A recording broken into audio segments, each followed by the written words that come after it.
story, someone sing the song. Every now and then the country goes a little wrong. Every now and then a madman's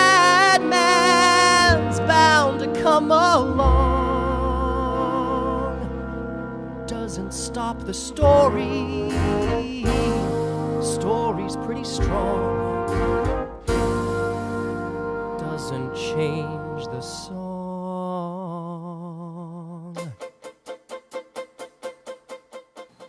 Assassins is a Stephen Sondheim musical that I've wanted to do for such a long time, not only because the music is wonderful, but because it's such an important piece.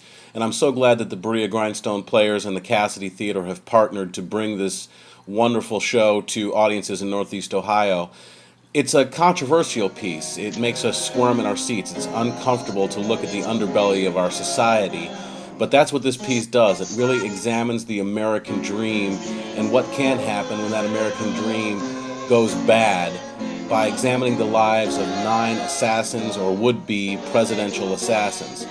You know the world's a vicious, stinking pit of emptiness and pain. But not for long. I'm going to change things, Lenny. I'm going to drop a 747 on the White House and incinerate Dick Nixon. It's going to make the news, and you're going to hear about it, and I know what you're going to ask yourself. What kind of a world is this where a decent stand-up guy like Sam Beck has to crash a plane into the president to make a point? It's important to note about this show that it is for mature audiences, but it in no way glorifies what these historic figures did. They're set in a fantastical setting. Obviously, these figures never met each other, but they do in this piece, and through them, we're forced to kind of take a look at ourselves and our society. There is no other job. Don't be ridiculous. Why, look at me. I've been an attorney, an evangelist. I've sold insurance, and I'm a celebrated author. Last week I was a bill collector, and next week I am going to be the ambassador to France. And I think that's so important, especially in this current political campaign environment that we're all in as we're thinking about what direction we want our country to go in. The other thing that I told the Grindstone Players was I want to do Assassins, but it's obviously got to be in 2008. We have no time, to do it next year is just 1 year too late. You just can't do it. So we had to do it in an election year. We didn't have to do it in an election year, but it just so happens that it's right now. If I shouldn't kill myself, then what should I do? Go home? Beg her to take me back? Plead with her? Beat her up? You tried all that. It doesn't work. I know it doesn't work. So tell me what I should do. You should kill the President of the United States. What? Johnny Booth was a headstrong fella. Even he believed the things he said. Jeff had approached me last year, and I was totally excited because I just discovered this show and fell in love with it. So when he emailed me, he was just like watching me over my shoulder or something. Calling it a cause. You left a legacy of butchery and treason. We took eagerly and thought you'd get applause.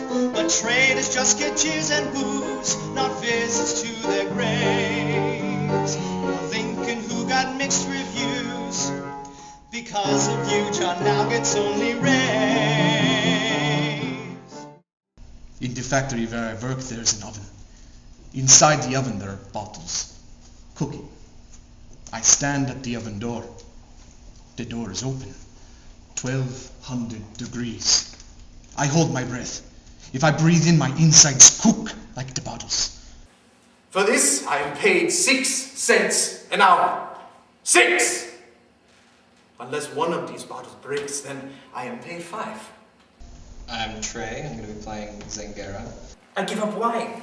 No good. I give up smokes. No good. I quit my work. No good. I move Miami. No good. I take appendix out. No good. Nothing. No good. Nothing. Have you considered shooting Franklin Roosevelt? You think that'd help? It couldn't hurt. I've been familiar with the show for a little bit, and I was really excited to come down and do it, so I'm glad I'm in here. I'm playing Charles Guiteau.